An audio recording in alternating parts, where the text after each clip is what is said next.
Welcome back, everybody. I'm glad you're back. It's been quite a while since I put out a video. Life's been super busy. I've just been in a funk. I've got a ton of stuff filmed. I just don't feel like sitting down and editing it right now. I just don't have the time for it. I don't have the drive for it. I've been doing this over 2 years now, and I've tried to put out a video every single week. And if you've done this, you know it's a ton of work on top of life. You can see it's a little different in here now, and that's because I got a new job. I'm no longer at the Honda dealer. I'm going to a private garage, and there's many reasons behind that. But they don't supply a toolbox, so I had to go buy a new toolbox, which I have a review filmed on this toolbox. Simply because a lot of people at home, this might be a box they're looking at. So I'm going to try to make that soon.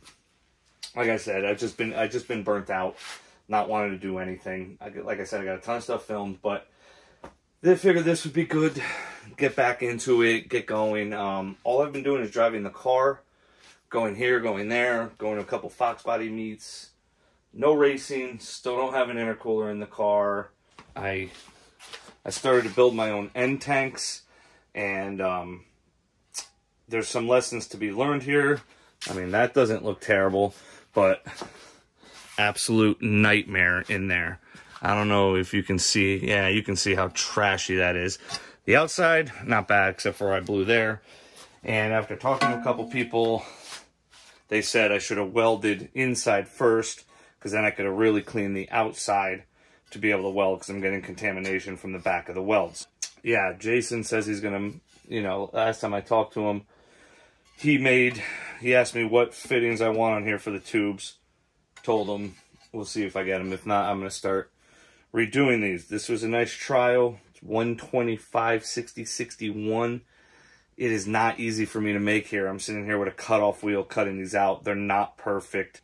They fit the intercooler just fine, but they are far from perfect. I kind of wish that I knew that about welding the inside first. And you don't have to weld the inside. I just wanted to do it for a lot of strength. There's a lot of surface area here, so I don't want this to flex. Granted, I'm not going to be running a ton of boost, but you never know. Yeah, so that's that update. As you may have noticed, the car is up on jack stands. Mainly because I drove this thing about 75 miles the other day, and I was on the highway, and it just, something wasn't right. Weird noise, weird feel, like, something. I've probably put about 500 or 600 miles on this car this year to know something was not normal. It's hard to tell because everything is solid mounted front to back of the car. All the suspension. There's not one piece of rubber in this whole car holding anything up. So you get some vibrations in it, and it's loud on top of it for the exhaust, so it's really hard to pinpoint.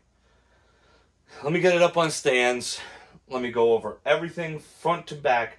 Nut and bolt check this. I think I've showed you guys Motion Raceworks safety checklist, which I've started to make my own because there's a bunch of stuff on there that I wouldn't check, or not that I wouldn't check, that I didn't have. Here's the checklist, and it's a very good checklist. There's just stuff on there that I would need to change. Antifreeze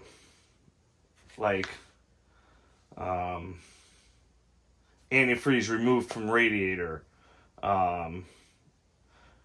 Dry sump lines. There's just a couple. I'm sorry, I'm reading this again because I don't remember. I don't have a fire system.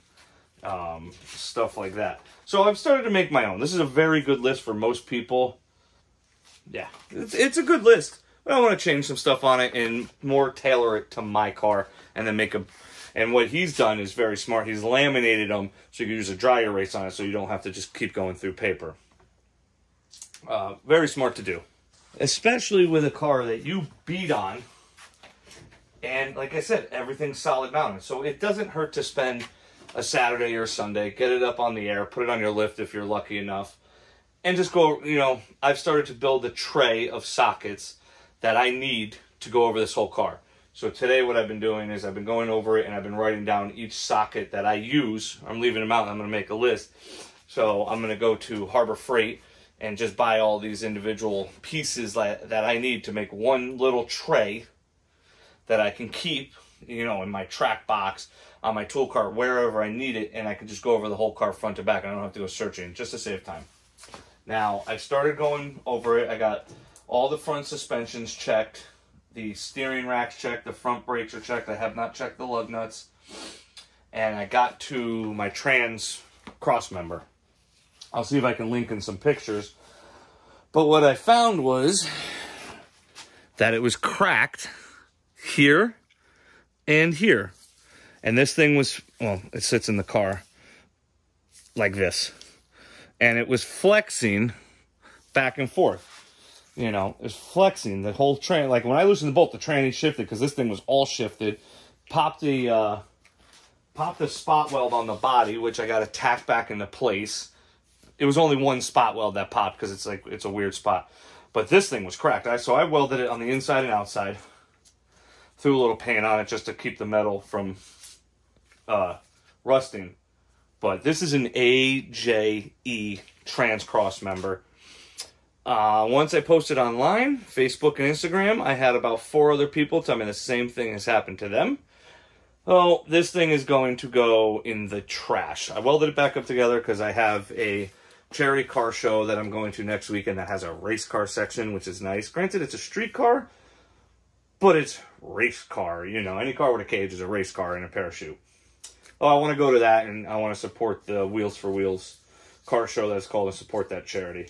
Well, I figured I'd just weld it all back together, get it back in the car, and keep going. I found a couple other issues. I got an exhaust leak on this one cylinder right here. Not major, small, I could see it though.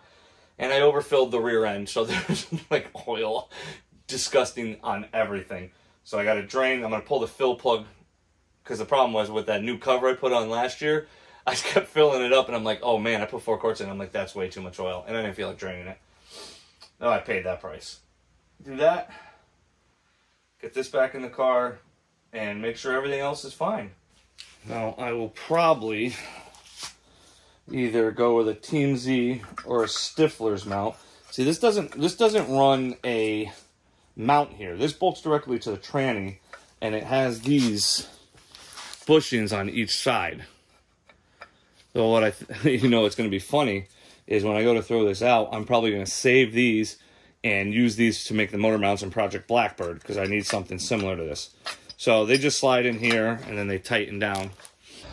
All right, I just got it tacked back up right there. It only had 1 spot weld. It should be good for now.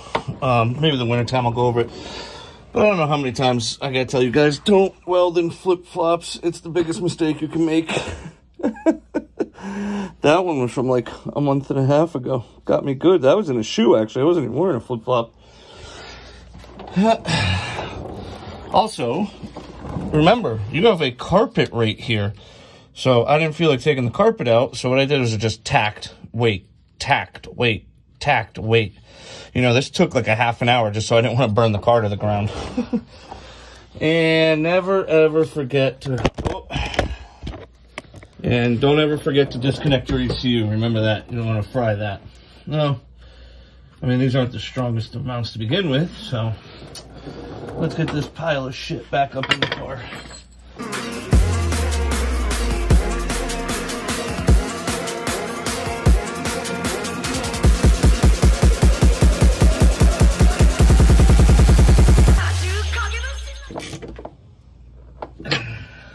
All right.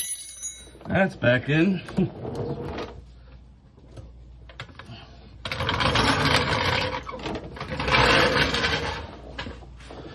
Uno problem fixed. Now, I won't bore you guys with nut and bolt checking the whole car. I still got to zip tie these lines back up. just because that's boring. But let's go back here to the rear where I made a mess. Can you see it? She is nasty. Oh, let me get some light on the situation. Yeah. It's pretty well trashed up. And that's because the fill point on this thing is much higher. So what I gotta do is I gotta climb up here to the fill plug, pop that and let it drain, and then I'm gonna jack this up outside and power wash everything out. This is pretty disgusting and I can't be having that. That's a negative, sir. Oh. Oh shit. This might be the reason why I didn't take it out the first time. Because it was tight as hell.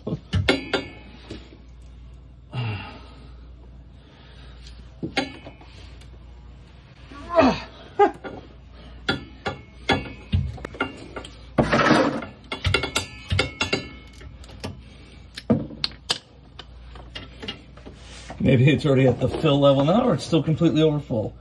I'm gonna find out.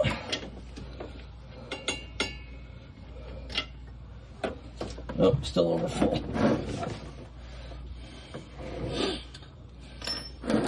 Let that be a lesson.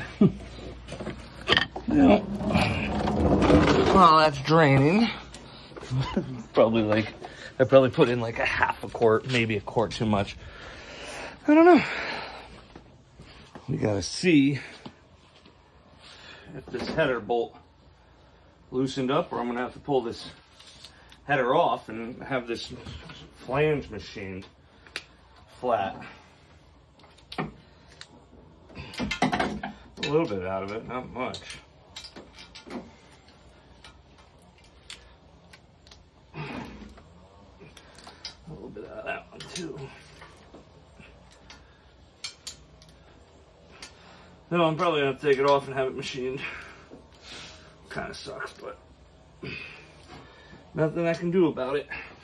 This is all stuff you should probably check, just because of all the vibrations and ass whoopings. All right, everyone, that's all I'm gonna do in this video. Quick, easy, simple video with a quick reminder to check over your hot rod. Now listen, if you have a 400 horsepower all motor car and it's all street suspension in there, this is something you don't need to do that at all, probably most of the time.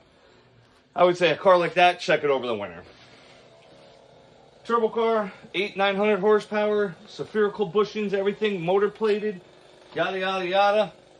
I'd probably check it more often than not, especially before you go race. It can save your life. You can, like that training mount. Can you imagine what happened if that training mount freaking let go at 150 miles an hour? I don't know. Could have, you know, the U-joints could have freaking sheared, spent the drive shaft, sent me slide. You don't know what could have happened. I'm just glad I found it before it fully broke and caused a whole lot more money. Because right now, $0 to fix it, and it's going to cost me probably, you know, under $200 to replace it, instead of possibly totaling the whole car. Like I said, you don't know what could have happened. So just check all your hardware. It's a couple hours of work. It takes me longer to put this thing up on stands than run through the whole car with a wrench. It's not like you're like, torquing on it. Put a wrench on it and give it a tug. Good to go. If it don't move, you're great. If it moves, you know it loosened up. Especially on double adjustable control arms. Those lock nuts, those jam nuts, front and rear can loosen up and you could have a bad day. Snap a Heim. Guys, it is, what is it? The end of August. It's almost September.